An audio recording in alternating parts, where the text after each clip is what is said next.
All right, so you're getting ready for a migrant social worker interview. Feeling that mix of excitement and nerves? Yeah, totally. We've got a RoleCatcher deep dive prepped just for you, Awesome. packed with real interview questions and insider tips to help you nail it. Okay, let's jump right in. Sounds good. First up, the classic. What inspired you to become a migrant social worker? It seems simple, but it can be tricky. How so? Interviewers want to see your genuine passion. Not just a generic, I like helping people. Exactly. Think back to a specific moment or experience that sparked that fire in you. So like, if I volunteered at a refugee resettlement center and saw families rebuilding their lives? Yes, that's a much stronger story. It shows initiative, empathy, and a real connection to the work. Exactly. And be ready for follow-up questions too. Like what? They might ask, what challenges did you face during that experience? Or what did you learn about yourself? Oh, good point. Now on to a more in-depth question. How do you assess the needs of migrant clients? This is where those structured approach and cultural nuances keywords come in. Yeah, it's not just about asking, what do you need? Right. You need to consider their background. Potential trauma language barriers? Even things like cultural beliefs around healthcare. Or authority figures? Exactly. So for instance, if a client is hesitant to disclose certain information. I should consider if it's due to their cultural background or personal experience. Exactly. Demonstrating that awareness is key. They might ask a follow-up like, describe a time you had to adjust your assessment approach due to cultural differences. Exactly. Be ready with a specific example. Makes sense. Now, collaboration is huge in this field. Definitely. How would someone tackle, how do you collaborate with other professionals to support migrant clients? Highlight your teamwork skills. Because migrant social work involves coordinating with healthcare. Legal aid educators. And a whole network. Paint a picture of yourself as a strong communicator. Someone who builds bridges and gets things done. So mentioning a time I worked with a lawyer to secure legal status for a client. Yes. Or coordinated with a doctor to provide specialized care. Those are good examples. Perfect.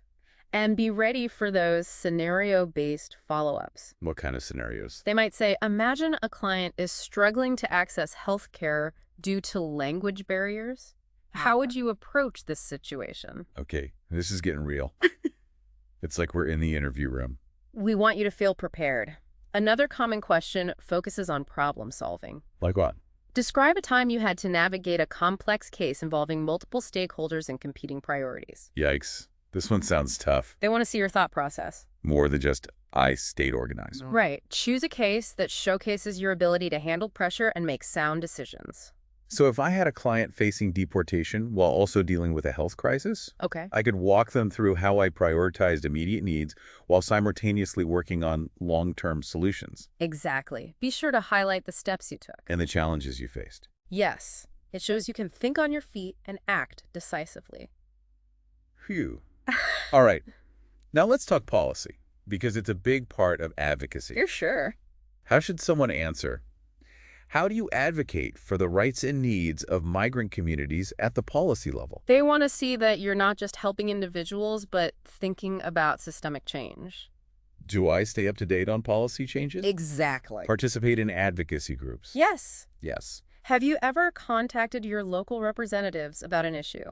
Those are all good talking points. Right? So instead of just saying, I believe in policy change. I could say, I regularly read immigration law journals and recently joined an advocacy group focused on language access for new arrivals. Perfect. That shows proactive engagement. Not just passive agreement. Plus, it opens a conversation about specific policies or challenges. Giving me a chance to showcase my knowledge. Precisely. This is making me realize how much research goes into interview prep. Oh, definitely. Is there anything RoleCatcher can do to help with this part? Absolutely. Remember that AI magic we mentioned earlier? Yeah. RoleCatcher can analyze job descriptions to identify which policy areas are most important to that specific employer. So if a job emphasizes family reunification policies. Yes. RoleCatcher will flag that as a key talking point. That's incredible. It takes the guesswork out of it. You can even practice your answer. Really? And RoleCatcher's AI will give you feedback on how clearly you articulated your points. That's a game changer. Okay. Okay, before we move on to more questions. Sure. Any quick career insights from RoleCatcher's guide? Yes. While you're doing all this research, Okay. check out local migrant support organizations. Like what? Volunteering or even interning there is amazing experience. Great advice. Okay, let's get back to those questions. Sounds good? Working with trauma is a huge part of this job. It is. How do you approach working with clients who have experienced trauma or violence. This one's about demonstrating your understanding of trauma-informed care. It's not just listening. Right. It's about creating a safe space where clients feel heard, validated, and empowered. So mentioning things like using validating language, Yes. offering choices whenever possible, and avoiding re-traumatizing questions. Those all show you're thinking about the client's emotional well-being. Exactly. And maybe mentioning specific techniques, Like what? like grounding exercises or mindfulness practices. Those would show you have the tools to back it up. Okay. And they might ask a follow-up like, how do you ensure you're providing culturally sensitive, trauma-informed care? This is where your research on cultural nuances comes in handy again. It's all connected. Each question builds upon the last. Yes. It's really helpful to see my overall approach coming together like this. It's all about painting a complete picture. Now, this next one might feel a bit introspective. Yeah, okay. How do you manage the emotional demands of working with vulnerable populations? They're essentially asking about burnout prevention. It's heavy stuff, for sure. It is. So I shouldn't just say I'm good at handling stress. Honesty is key, Right. but frame it positively. Highlight your self-care strategies. Like journaling, Meditating, exercising, having a strong support system. prioritizing work-life balance. These all show I'm taking proactive steps to protect my mental and emotional well-being. Exactly. So saying something like, I de-stress by hiking on weekends and make sure to set boundaries between work and personal time. that shows you're self-aware and proactive. And be prepared for a follow-up, like Can you give an example of a time you felt emotionally drained and how you coped? having a specific anecdote ready can really strengthen my answer. For sure. This is such great advice. I'm already feeling way more prepared for those tougher questions. Now let's move on to one that often throws people off. Okay. Can you describe a time you had to make a difficult ethical decision in your work with migrant communities? Ooh, ethical dilemmas. These are tricky. It feels like there's no right or wrong answer. That's true, but they're looking for your reasoning process. Okay, Choose a situation where you had to weigh different ethical considerations. maybe where there wasn't a clear-cut solution. Exactly. So let's say I had a client who confided in me about something illegal, Okay. but sharing that information could potentially jeopardize their case. That would force you to weigh confidentiality against legal obligations. Exactly. I could walk them through my decision-making process. What ethical principles did you prioritize? What resources did you consult? How did you ultimately reach your decision? And ensure I was acting in my client's best interest. Precisely. This is making me realize how much critical thinking is involved in social work. It's not just about being kind. It's about navigating complex situations ethically and thoughtfully. Exactly. And remember, ethical dilemmas don't end when you leave the interview room. That's why continuous learning and professional development are so important. For sure. Speaking of continuous learning, are there any specific certifications mentioned in RoleCatcher's guide that could boost my credibility in this field? Absolutely. Certifications like Certified Social Worker, Okay. Certified Case Manager, or Certified Immigration Specialist can definitely make your resume stand out. Okay. Note to self, look into those certifications. Yes. Before we wrap up part one, Okay. is there anything else RoleCatcher can do to help with these ethical dilemma questions? I'm all ears. RoleCatcher's AI can analyze those tricky job descriptions again. Okay. Some employers might prioritize certain ethical principles or have specific concerns related to confidentiality or legal obligations. And so if an employer emphasizes transparency and accountability. Yes, RoleCatcher will highlight those as keywords for you to focus on. That's so helpful. It's like having a personal coach. Wow. We've covered a lot of ground already, and I'm feeling way more confident. That's what we're here for. Before we move on to part two, Sure. any last words of wisdom for our listeners who are prepping for their migrant social worker interviews? Remember, behind every question is an opportunity to showcase not only your skills and experience, but also your genuine passion for empowering migrant communities. Let that passion shine through, and you'll be well on your way to landing your dream job. Welcome back. Okay, so part one was amazing. We covered some really tough interview questions. Yes, and now I'm curious about the bigger picture. What does a career in migrant social work actually look like long-term? Great question. Let's dive into some career insights from RoleCatcher's guide. Sounds good. It's not just about landing the first job. It's about envisioning your path forward. Exactly. Okay, so let's say I ace the interview and I'm officially a migrant social worker. Where do I go from there? Well, you've got options. Like what? Some people love direct service and become experts in specific areas like family reunification Okay. or trauma-informed care. Others, Others move into management roles. overseeing teams and programs. Yes. So I could become a program coordinator for a resettlement agency. You could. Or even a director of social services for a nonprofit. That's inspiring. And don't forget about specialization. Okay. You could focus on employment services for migrants. Helping them navigate the job market. Exactly. Or advocate for better educational opportunities for migrant children. Wow, there's so much room for growth. There is. What about certifications? Do those play a role in career advancement? Absolutely. How so? Certifications add credibility to your resume and demonstrate a commitment to professional development. Which ones are most valuable? RoleCatcher's guide specifically mentions a few like certified social worker, certified case manager, or certified immigration specialist. Okay, those are definitely going on my to-do list. Good idea. Now let's talk about something that always makes me nervous. Okay, what's that? Cultural competence.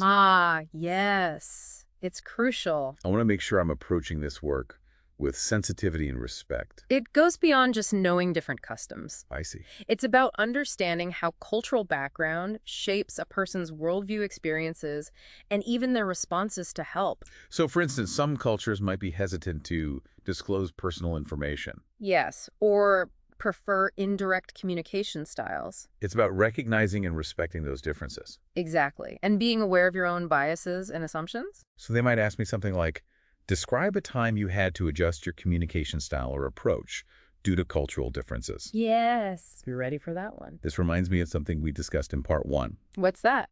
RoleCatcher's AI can analyze job descriptions for those subtle cues. It can. If an employer emphasizes cross-cultural communication or working with diverse populations. RoleCatcher will flag those as key areas to highlight in my answers. Exactly. That's so helpful. Now, I know we've touched on this before, Okay. but I want to circle back to the emotional demands of this work. Sure. It's something that draws a lot of people to this field. But it can also be intimidating. It's understandable to feel both. Right. Witnessing trauma, navigating complex situations, and advocating for vulnerable populations can be incredibly rewarding, but also emotionally draining. So self-care isn't just a buzzword. It's essential. Absolutely. Yeah. And it's not selfish. It's about sustainability. If you're not taking care of yourself, you can effectively care for others. Precisely. Interviewers will want to see that you're aware of this. And that I have strategies in place. Right. So if they ask, how do you manage the emotional demands of this work? I should be prepared to talk about my self-care routine. Like exercise. Spending time with loved ones or seeking supervision when needed. Exactly. And having a specific example ready can be powerful. Okay, like what? Like, describe a time you felt overwhelmed and how you coped. Okay. Being able to articulate your self-care process shows self-awareness and resilience. It's like we're building a toolkit for not only acing the interview, but also thriving in this career long-term. Exactly. Now let's shift gears a bit. Okay. And talk about showcasing your capabilities. It's not just about what's on your resume. It's about demonstrating your skills in action. Yes. Think about creating a portfolio. What would I include in a portfolio? Include things like relevant projects, research papers, community initiatives you've been involved in, Okay. presentations you've given, even articles you've written. So if I volunteered at a migrant support organization and helped develop a new outreach program, Yes, you could include a summary of the program and its impact in your portfolio. and if I've presented at a conference on trauma-informed care, Yes, or written an article on immigration policy. Those are valuable additions too. it shows I'm going above and beyond. Exactly. And that you're passionate about this work. This is making me realize how much interview prep is about connecting the dots between my experiences. And the specific requirements of the job. Right. And that's where RoleCatcher's AI can be incredibly helpful. It can analyze those job descriptions. And identify which skills and experiences are most valued by that specific employer. Yes, helping you tailor your portfolio accordingly. So if an employer emphasizes program development, Or policy analysis, RoleCatcher will flag those as key areas to showcase. this is amazing. It's taking all the guesswork out of interview prep and career planning. I know, right? Now, I know networking is important in any field. But how does it play into finding migrant social work opportunities? Networking is crucial, especially in a field as interconnected as social work. So what should I be doing?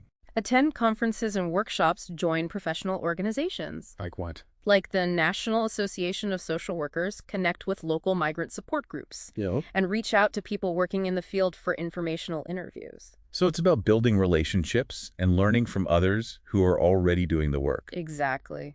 You never know where those connections might lead. Someone I meet at a conference might know of an open position. That's right. Or an informational interview could provide valuable insights into a specific organization. Or area of specialization. Exactly. It's all about putting yourself out there. And being open to opportunities. I'm starting to see how networking can create a ripple effect. It can open doors you might not have even known existed. That's the power of networking. Mm-hmm. And it's not just about finding jobs. It's about building a community of support. And learning from others who share my passion. Yes.